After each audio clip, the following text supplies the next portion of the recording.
Welcome, everybody. Yes, welcome. And so you all will keep an eye on just if folks have a hand raised, if they want to ask any questions, and then let me know.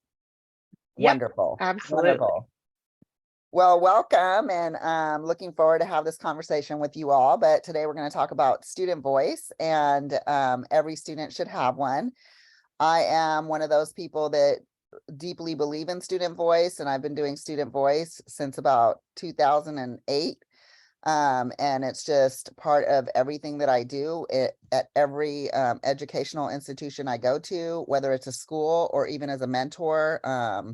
And also now with COSA, I get involved with student voice a lot, and I'm bringing students into the work that we're doing at COSA. So one of the things I want to say about student voice is that I really want people to take it seriously, because I think a lot of people believe in student voice and believe in the concept of it, but they don't really understand the power a lot of times. And as an administrator, how many headaches it can save you if you really dive into and do student voice at your school, or facilitate student voice sessions and elevate their voice. So there's so many benefits. Obviously, I think that students being able to share with you the things that matter, or why they're being successful or why they're not being successful, and you including them in the decision-making process really helps. Like I said, will prevent a lot of headaches in the long run. Students go home to their parents and talk to their parents or their guardians about, the fact that they have a voice, and that they're being seen and heard. It also gives students a lot of opportunities to build some of their skills on presenting, on sharing how they feel, on advocating for themselves or others. And then you get that opportunity to really build relationships with them. So for example, I've never had a student walk out in 15 years of being a high school principal.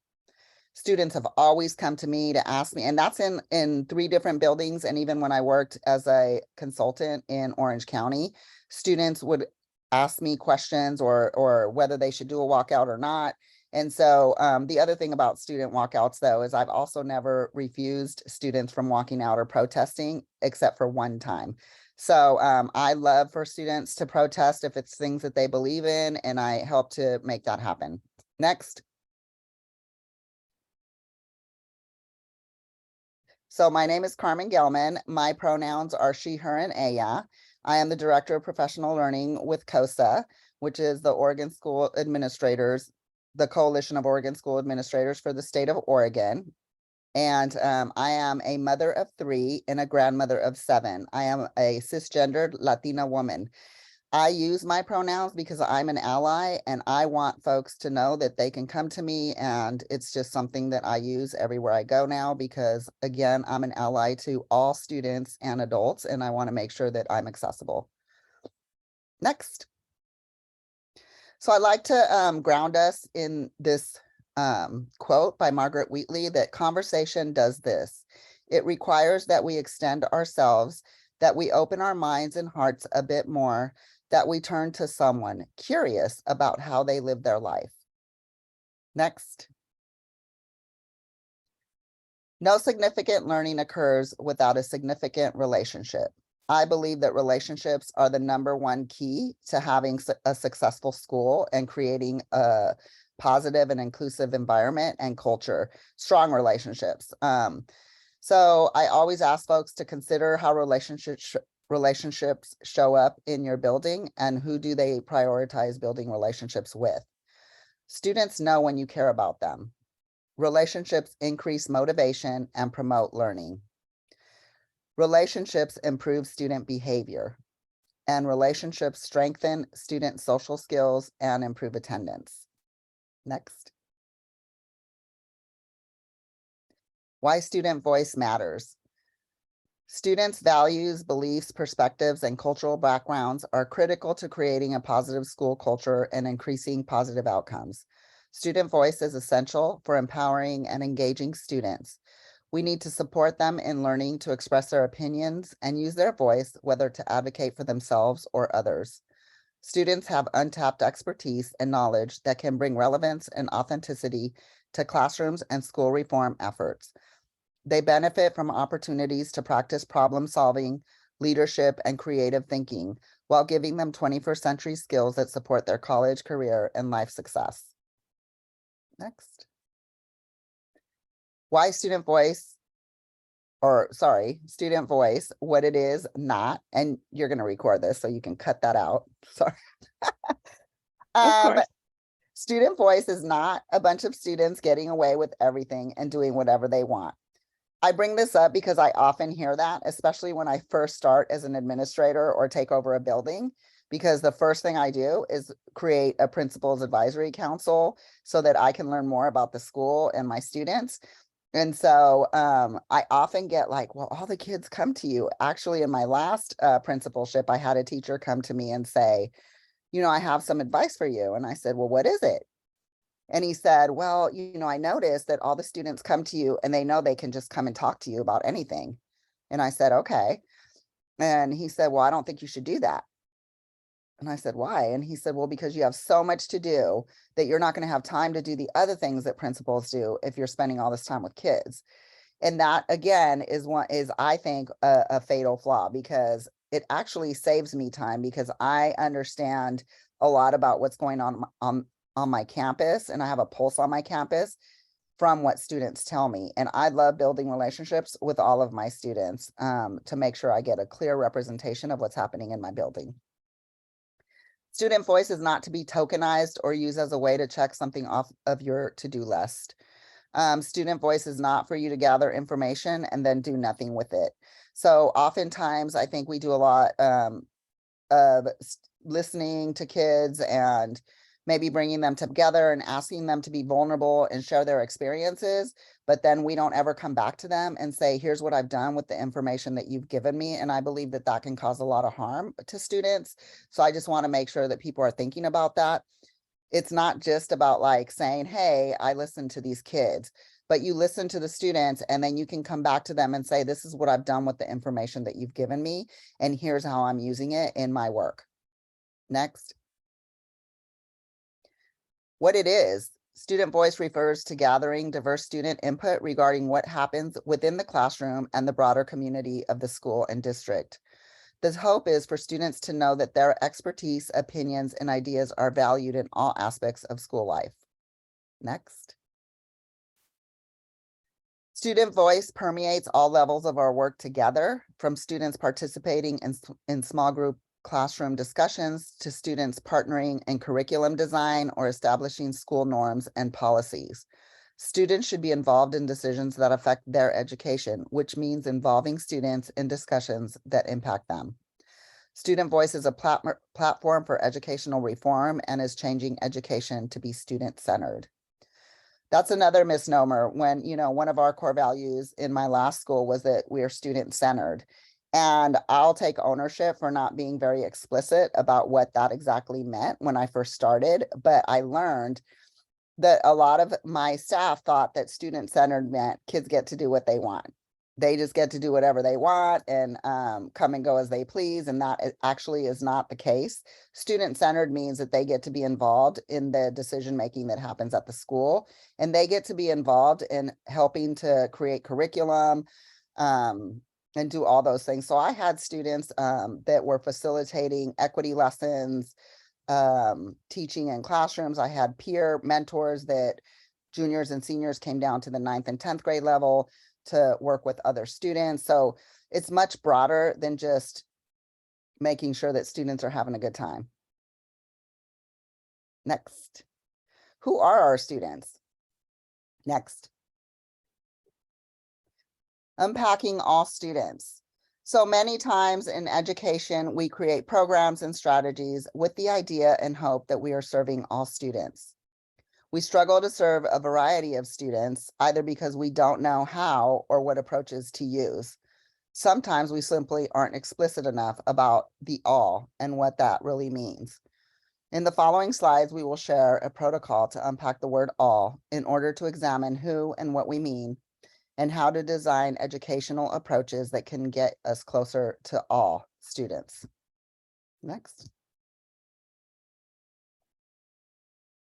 The challenge then, if we want to say we are serving all students, is to develop programs that encompass all of these categories. The hope is that this will bring a clearer focus on what is meant by all, and that you will be more strategic, make more strategic decisions from that perspective, understanding that there is no single strategy that can cross all cultural demographic categories. I'm going to jump in here and just let everyone know on that last slide that that's a QR code. So if you're watching this recording, um, you can get to our Unpacking All toolkit item. Yep. So this is a protocol that I use. And the reason this is really important is because, you know, when we say all students prepared for a bright and successful future, or we're impacting all students, I believe that we have to be really intentional and strategic about what the all means. And so a lot of times I think we categorize our students and we really don't unpack who the all is in our school. So this protocol to me is very critical, and I use it with my leadership teams. I use it with my staff. I use it with my parents and my community members. And I also use it with my student advisory council or any affinity spaces and students that I work with. And it really is about breaking down who the all is. And I found that a lot of people enjoy doing this activity, and it makes them think differently, because then you have to be really thinking about who the all is. Once you know who the all is, I think you could be a lot more strategic about the decisions you're making that impact all students. So for example, if we break down what I find a lot of times, oh wait, I have a question down here. I was going to say, you can finish your thought if you want, and then we can And then, okay. get there. So what I find a lot of times, even when we're doing this activity, is that folks want to break people up in, like, and I say do it racially, gender, intersectionality, and also culturally. So we might have, for example, if we have skater kids, or athletes, or, you know, choir students, that's one way to do it. But the other one is racially. So instead of saying all BIPOC students, which a lot of times people will list BIPOC, well, that's another form of marginalization, right? We're not all the same just because we're people of color. So I need folks to break that down further. When we talk about API students, we are talking about students that are Japanese, or students that might be from the Chuk community, or Samoan students. So it really is different, and they have different cultural experiences, and they come with a wealth of knowledge and beauty that we really need to tap into. And when we label students under just BIPOC, we're missing so much. And we really are missing ways that we can be strategic and intentional about serving them. The same when we say ELs, it's not ELs. We have students from Russia. We have students from, you know, Cuba. We have students from Somalia. We have students from Mexico. So it's very different, and we really need to be thinking that way. Okay. All right, so I'm going to jump in with Nina's question here. Okay. How did you prepare students to be such active agents of their learning? Was there specific preparation, or did this happen because of the voice and accountability they were given?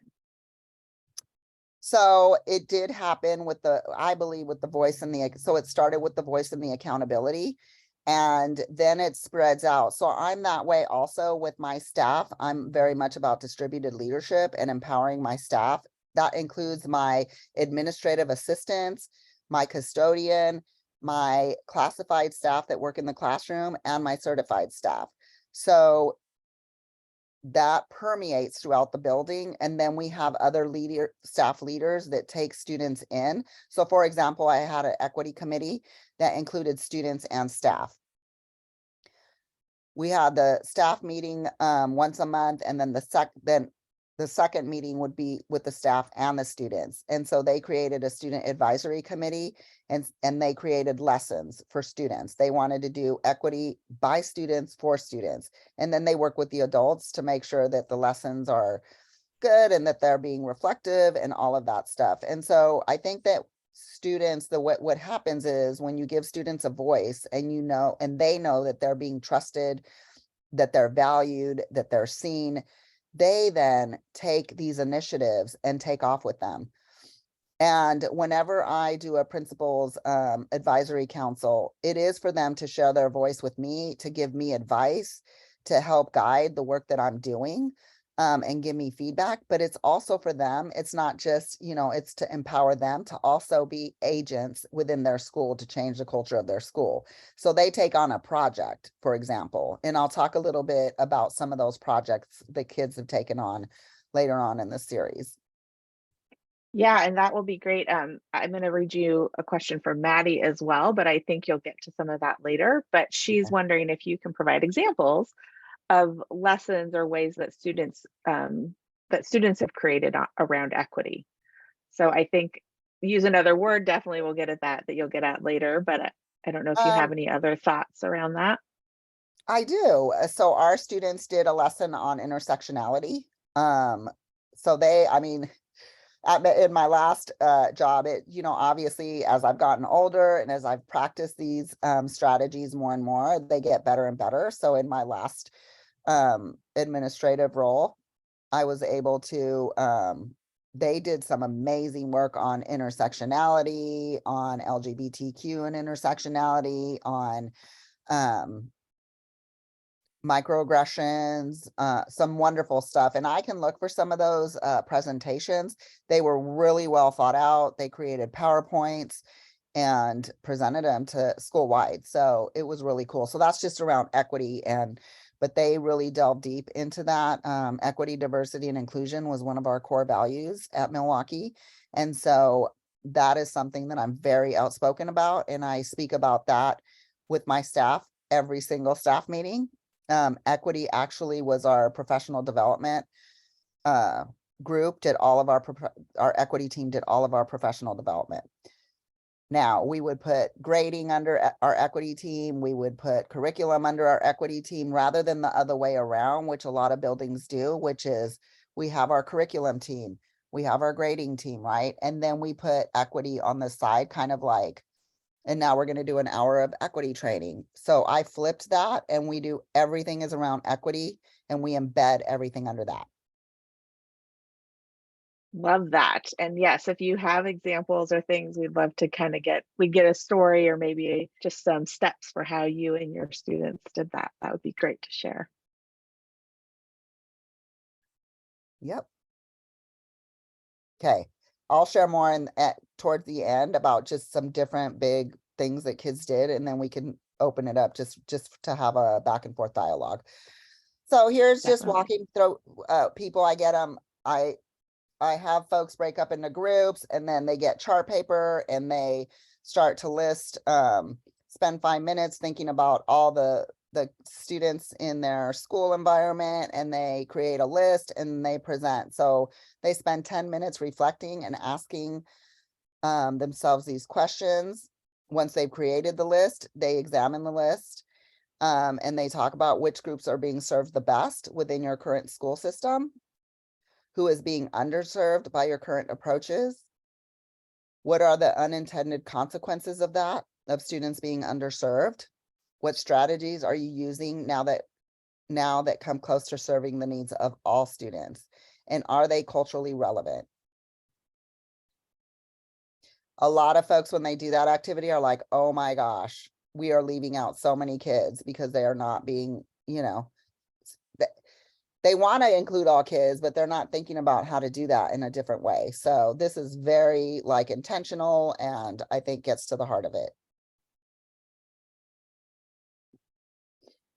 So some examples of ways that you can use student voice and things that I've used. So I always, again, do a principal's advisory council. I do listening sessions, empathy interviews. We have affinity spaces. We do surveys. I also use Youth Truth a lot, which is an organization that does surveys across the country. In Oregon, there's 57 schools in Oregon that are currently using Youth Truth, and it really gets a lot of information for you. For example, the last Youth Truth survey I did, I had a large proportion of my LGBTQ students bring up a lot of issues. So then I was able to take that information, bring my LGBTQ students in and do listening sessions with them so that I could delve deeper to figure out what was going on and then find ways and solutions that we can work together on. Can you provide more information? Can you read that, Brandy? I can't see it. Yes. Can you provide more information on the advisory council? What do the students do? How are they selected for involvement? Yep, I think we have a slide coming up on that. we do have a slide coming up.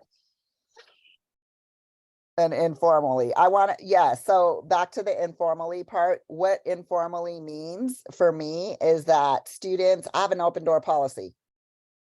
So students come in all the time, students that do really well and students that may not do really well. In the beginning, when they first get to know me, they're like, oh, I'm like, being in the principal's office is a bad thing. And then they quickly realize that it is not, that I am here to serve them and that I want to build relationships with them. So one of the things that I do and my entire staff does in the offices is we buy snacks and we have drinks. So we have drinks and snacks. So when students come by, we can offer them something to drink or something to eat. And for a lot of our students who may not have that all the time, it's a way that they get a snack, but they also get to sit down in my chair, and then we start having conversations and building those relationships, which has been really powerful. I've had students come to me and say, Miss G, there's going to be a fight after school, right? They tell me what's going on. They tell me, if something's going to be bad, but they also tell me when things have happened already and what really happened in the situation. So that's one way. But the other way is that I really get to know my kids in the sense of, like, I know more than just their name and what they look like, but I know their story. And then that also allows me to just be more intentional about how I serve them and strategic. All right, next. When we listen, we hear the stories people share that show their deeply held beliefs and the way they see the world. So again, if I know my kids, if I know my staff, right, then I know what the function of the behavior is when things come up. I know why they do things the way they do them, because I know who they are and I know what their experiences have been.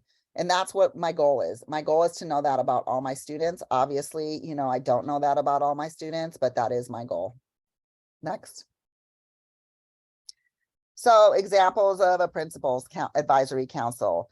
So we use protocols, systems, and structures for convening. I'm going to read this really quick, and then I'll just walk you through what I do every year.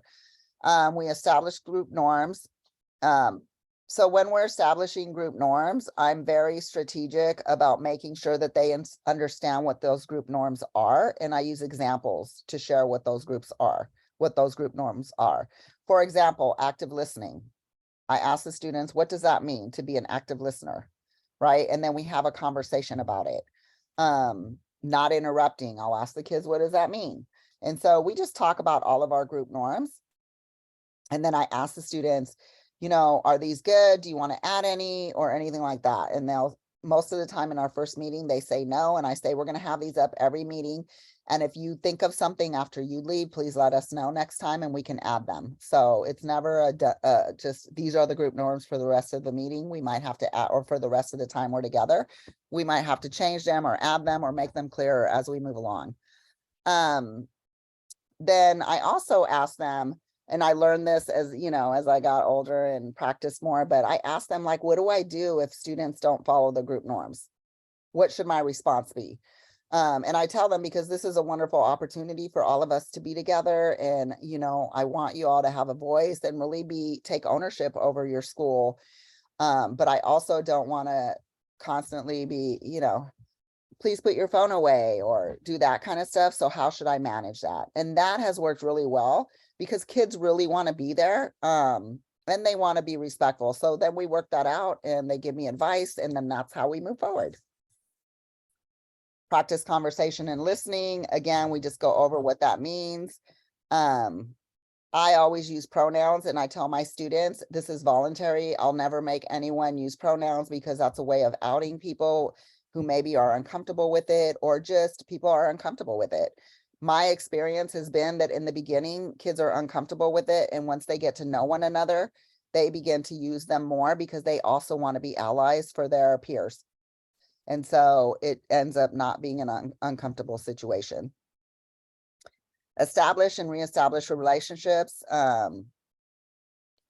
We ask them, how do we come together as a community of learners? But I use a lot of getting to know you activities to build trust. And, can we put a pause so I could go downstairs even though you're recording? Sorry. Yes. Okay, I'm gonna run downstairs.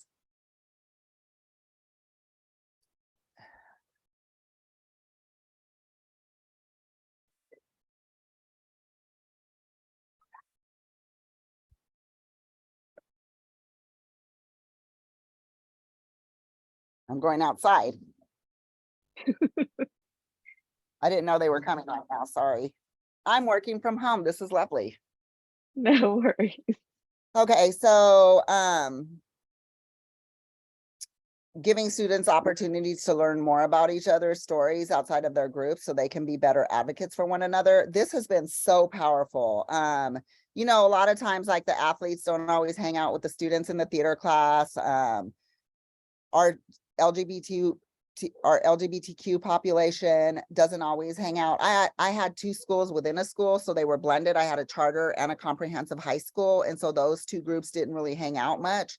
But when you bring the kids together and they start building relationships and getting to know one another, and we talk about their experiences at school, this really beautiful thing happens where kids come together and they want to support one another. And so they become advocates, and then they go to their groups of friends and peers, and they talk about this, and they talk about how they need to be more inclusive and caring and supportive of all the kids in our community.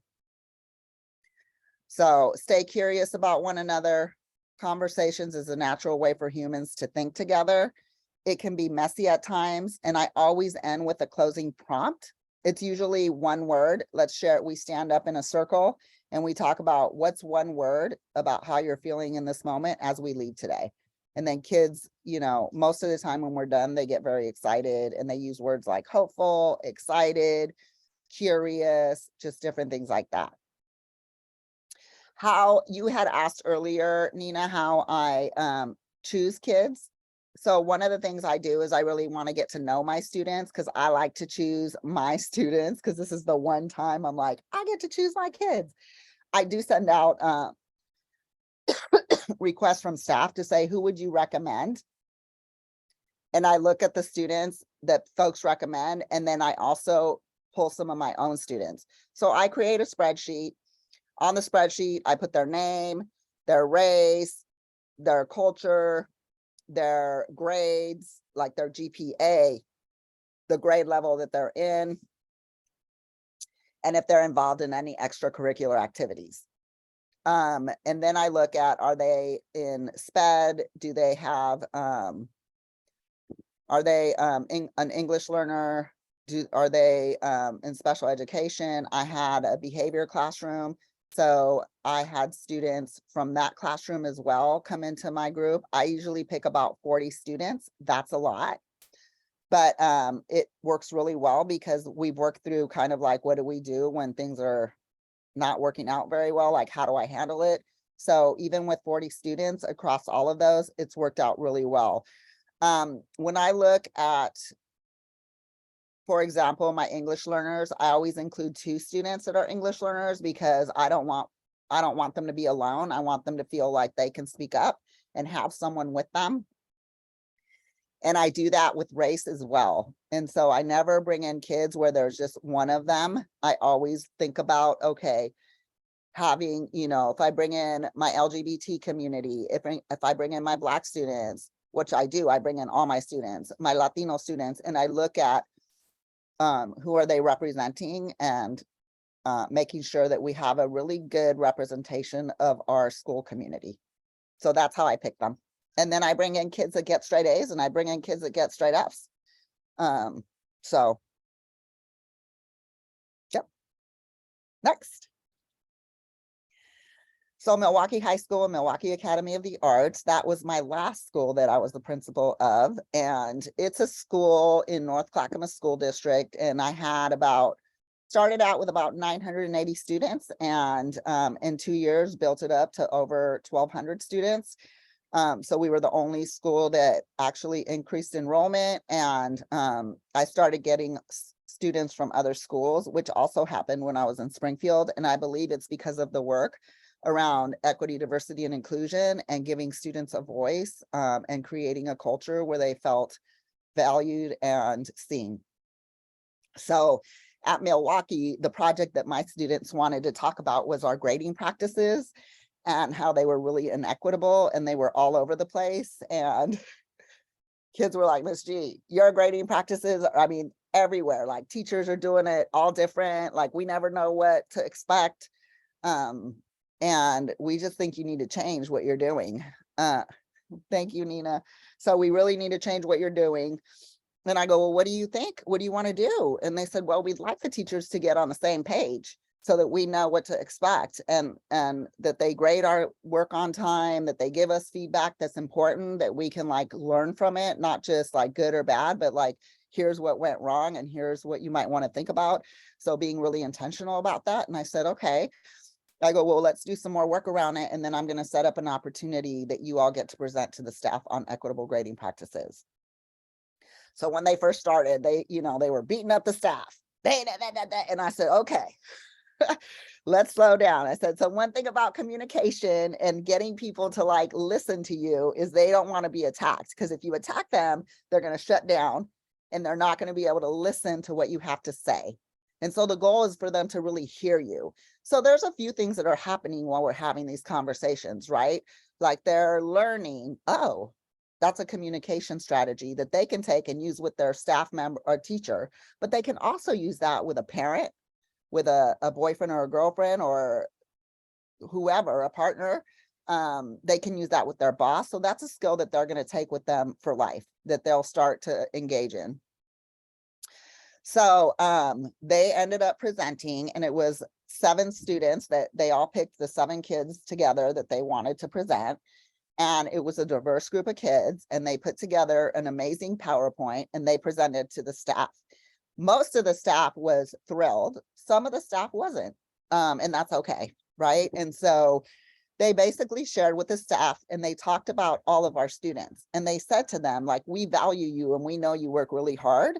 But here's some of the things that we're concerned about. And they talked about that they were all over the place with the grading. They also talked about with the amount of homework they got, because they recognize that some students don't have a place to study. And they said that to the teachers. They said some of our classmates live in a 2-bedroom apartment with 6 siblings. Where are they going to study? And you need to think about that. Some of us are in activities all day. We don't get home till 9 o'clock. Some of us, are much, and they talked about how they learn. Some of them are visual learners. Some of them are more auditory, and some of them, learn by just writing and reading. And so they talked about the different kinds of learners that the teachers had in the school, and then they need to be thinking about how to approach different styles of learning. It was pretty powerful. Fast forward today, this was 3 years ago, our school took on equitable grading practices last year. The whole district is taking that on this year. So it's something that's really powerful and has permeated throughout the district. And that all came from the project that they did. Next. So Valley High School. So this is when I worked with Inflection, and I had the opportunity to work at one of the most impacted high schools in Orange County, California, which was Valley High School. It was one of the most gang impacted high schools, and that community as well. And a lot of kids didn't want to go to school there. And so I had the privilege of working with this school community and helping support their transformation. And it was so powerful. I absolutely loved this school. So one of the things that this school was trying to do was implement PBIS at the high school. And California is very strong with PBIS. They're very much into the PBIS work. And we know that a lot of high schools have not done PBIS very well. I put together a student advisory group also for the principal at that high school and helped to facilitate that when I'd come to town and work with them, which was about once a month. This particular high school had a score of 13% with PBIS for in California. And so when we started revisiting their PBIS standards, we started, the teacher started building this PBIS model and putting these words up there. And I found them to be offensive because they were things like, when you go in the bathroom, flush the toilet. What? These are high school kids. That's so disrespectful. So, oh, it's in there. So anyway, so I said, well, no, I said, we have a student advisory committee. I want to take these, and these are their core values. So instead of using the 3 R's, we use their core values of we are connected, we're lifelong learners, and we are strong. Well, people at the district office at this time were like, why doesn't Carmen like PBIS? And it wasn't, and I met with a few folks, and it wasn't that I didn't like it. I just want to make sure that it's age appropriate and that we're being respectful to the kids. And at the end of the day, we're wanting the kids to follow these rules and to buy into these rules. And if we're not going to do that, then I don't want to be involved in work that we're just putting posters on a wall for no reason. So the kids did a survey. We did a survey with the students that were school-wide. It was a school-wide survey that talked about what does it look like to be connected in the classroom or on the campus or out in the larger community. What does it look like to be a lifelong learner in the classroom, on campus, or in the community? And what does it look like to be strong in the classroom, on campus, and in the community? And so they took the survey and they had a lot of different information that they gave us. And then the student advisory group nailed down this poster that you see in front of you. And they're the ones that ended up, based on the survey, creating what the PBIS expectations were going to be. So in 1 year, that school, the next following year, they received an 83%, which is a gold standard for California for PBIS. So that was all student led. That's another example. And that student advisory, they did a lot more than just this particular program. We changed the way that they responded to discipline and made it more of a support system, so that when students were brought in, we were able to set up a space where they had a social worker, a psychologist, the discipline team and stuff like that. So when students came in and there was an issue that was happening, they were able to delve down deeper to figure out what the function of the behavior was, like what is really going on, because everyone acts out for a reason. Like we don't show up just saying we just want to act out and get in trouble all the time. What is really going on? And we found, just like most of us find, there's, they've experienced some sort of trauma, there's things going on, right? So then it comes out in these ways. So the goal really was to figure out what was going on and then to provide those necessary supports to students so that we're not just disciplining kids or kicking kids out or suspending them without really following up with what it is, the root cause of what they need the support in. And so the kids were also, those were things we would take to them and they would give us feedback on their thoughts. Next. Springfield High School. So this was my first admin job, was in Springfield, Oregon. And I went to the school because it was known in the community as really one of the most racist schools in the county. I mean, I knew a lot of people of color that did not want to go to this school, and the students had to go there because of where they lived, and they just had negative experiences. And when I would come, I also was not treated very well. I used to work at juvie, and I would come with my students that went to school there because I attended IEPs and all of that, and I just saw kind of some of the inequities, which is really what made me want to become an administrator. It was this school, and this school right here holds my heart. It is a wonderful community. I absolutely love it. Was just there the other night, and just the kids are so special. So when I got to Springfield, there were 40 fights a year. The white kids and the brown and black kids did not talk to each other. Immigrant students weren't allowed to speak in their native language. There were a lot of things going on. And so I also, being the first Latina high school principal in the history of the county, wasn't really received that well at first. I had to take time and prove myself and build those relationships. And so at first I was like, what am I going to do? How am I going to help transform this school? And so I got a group of kids together, And I started talking to them, and we started looking at like the school. And when I brought in white kids and brown kids and black kids, and we started building relationships with one another. And so I told the students, I want you to do a research project. I want you to run around the school, go around the school, and come back in 2 weeks and tell me who holds the power in this school. Because they heard from the brown and black kids that said to them, like, we don't feel like this is our school. And so I said, I want you all to do this research project. Come back to me, tell me what do your teachers look like? What does the art on the walls look like? Who's in the newspaper? Who's in the student yearbook? Who are TAs? Who gets to be TAs? Who gets to participate in activities and athletics and all of this? They came back to me 2 weeks later and they said, oh my God, this is bad. And so I said, well, tell me about it. Well, Miss G, no wonder kids don't feel like they're welcomed here. They're not involved in anything. Like, they're not in the yearbook. They're not, I mean, their little picture was in the yearbook, but those like shots that you get to take with your besties and all that, like, they weren't represented. And so they made a whole plan, and they said, okay, you're in the yearbook. You're going to make sure that you're including students that are on IEPs, that you're including students from different cultures and races. You're in the newspaper, your newspaper class, you're going to do the same. And so they ended up changing that culture of that school based on what they saw. And actually, if you look on the wall, there's a mural on that wall. That mural was painted by the students, and they said they wanted that mural on the wall, and they wanted to make it a diverse painting, because they want kids to know that they're all welcome. So that mural has flags from all over the place. It has students of all different races. It has students from all different activities. And so that was just one of their projects. What did you say, Mike? And just Mike said that he has the original presentation video from your student voice at OLN. Still powerful today. The student voice at OLN, you know, that's the #1 requested video to this day.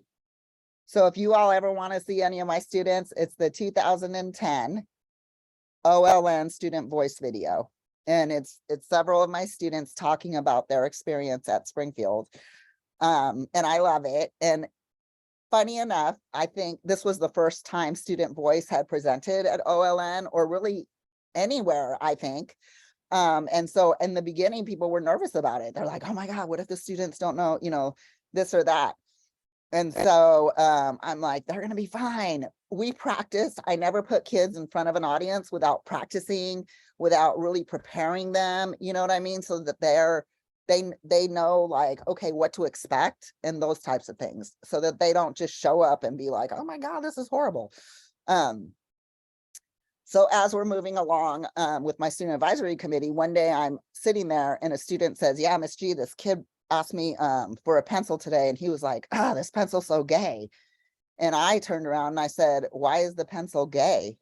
And he said, well, because like it doesn't have an eraser. He goes, well, then just say that, like, use another word. Don't use the other word. And then all the kids chimed in and said, yeah, use another word. So then the kids said, I think we should do a campaign called Use Another Word. Because many times there's like racial things said in the classroom, or like sexist things or homophobic things, and nobody interrupts. And they go, and we think the teachers are scared to interrupt.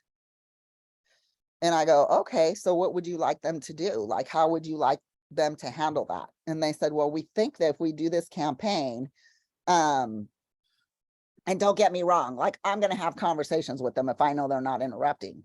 However, they said, you know, we can make this very simple for folks. We simply want them to say, use another word.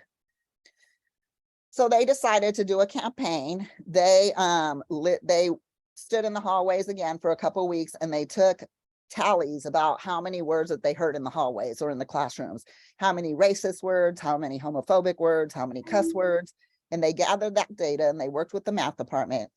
And so they came back, and racism was one of the #1 words, racial words that were used in the hallways. And so based on that, they decided to create if you go into the QR code, you'll see the whole thing of what they did. There was a article written on Rethinking Schools, in Rethinking Schools, that was written up. And so this campaign on Use Another Word ended up going district wide. All levels ended up creating their own Use Another Word campaign. They also use this campaign in other schools in other states. So California, Colorado, kids were on the news. We were able to talk to other states, whether it's radio shows or things like that. This again gave students so many skills that they were able to use. And actually, one of the students in the Use Another Word campaign is a teacher right now.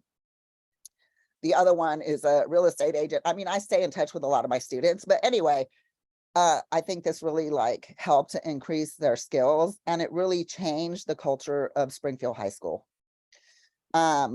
They created a commitment statement that teachers and all staff and all people, if they sign the statement, they'll get a free button that says Use Another Word. And all they're asking folks to do is when they hear an offensive term or any offensive language, that you simply say, please use another word. So they set up during the breaks and lunches, they set up tables, they had the statement, and kids started, coming up, and some of them made fun of it a little bit, like, oh, if I cuss, you're gonna, which was a great opportunity for the kids to say, well, this is more than about cussing. This is about language that's harming our peers. This is about language that's creating a hostile environment in our school, and we don't want our school to be a hostile place to be. We want all of our peers to feel cared for and loved here. And so the kids were like, oh, they didn't know what to say about that. So they signed it, they bought into it. And it really did transform the school. I mean, there's students now that they're married, it's just a trip. Like, everybody just started intermingling and getting along. And so it's a very different place.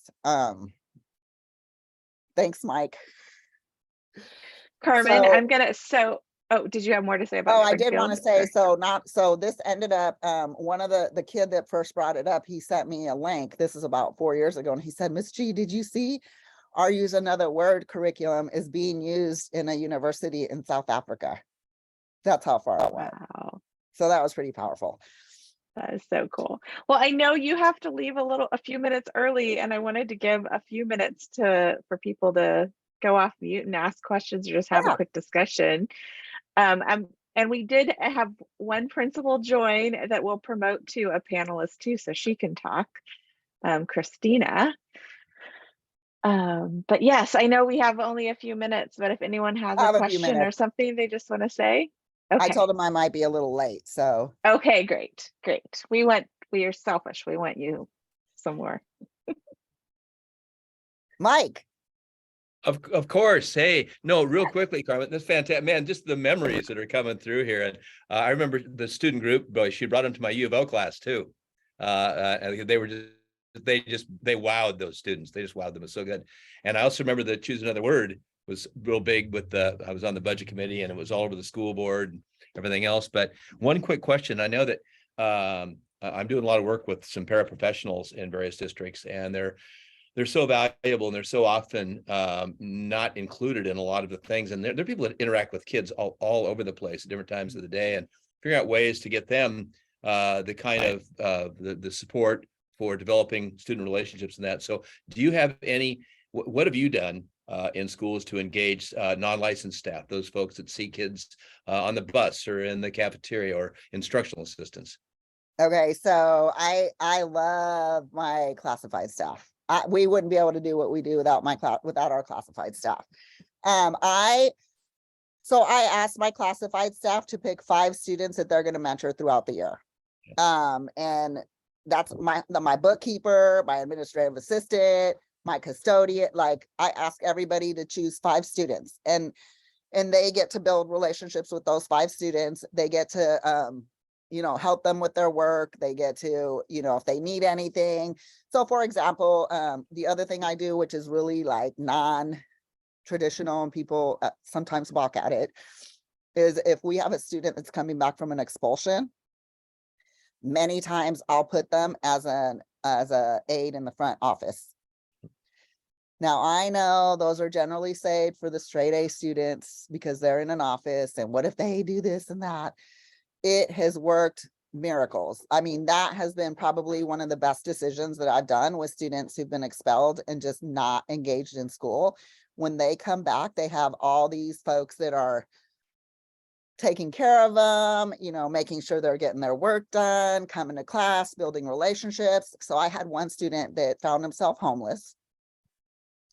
So my attendance secretary reached out to the staff. I need a tent. I need, you know, because these kids were living on their own. And so we wouldn't have known that if they didn't have that relationship. That same student ended up relapsing and was mortified. I mean, cried, was just so upset because he let these people down that have like taken the time to love on them and support them. And we talked about that, you know, and that we're not perfect. Like, we don't go from living this kind of life and all of a sudden, you know, we're perfect. No, we're going to make mistakes. And what are we going to do to get back up and keep going? So, you know, it's just worked miracles. So I really empower my classified staff. We have this classified staff that we hired. This classified staff member came to me from another school, and we wanted to work with students on math that had some gaps because of the pandemic. And so we were looking at some of our yellow zone kids and figuring out who they were. And so I said, okay, you're going to be coming to these meetings, and it's going to be an administrator, you, and the math teacher. And she said, what do you mean? I'm coming to the meeting? And I go, well, yeah, you're going to be helping the kids with some of the small group instruction. And so you need to be a part of the decision-making that's happening and how to work with these kiddos. And so she just couldn't believe it. She is phenomenal with kids. She just applied and got the college and career position, and she's in college to become a teacher. But she just was like, I've never been asked, like, I've never been part of. And I think that, you know, I think a lot of times people struggle with classified because maybe they don't do what they ask, or maybe, but you know, they're just like the rest of us. They want to be a part of something bigger. They want to know what the vision and mission is. They want to get excited about it. And they want to know that they matter and that they're valued. And we know that in our educational systems, our classified staff do not get paid what they should get paid. They don't get the same kind of benefits. And so, you know, I just think it's really important that we recognize them and that we empower them and give them a voice. It's a long answer, sorry. Well, we want to be respectful of time, but anybody else have any quick things or questions? Just that it's nice to see Carmen again. I've missed you. I miss you. All right, well, we'll let you go. Thank you so much, Carmen. Thank you We all. definitely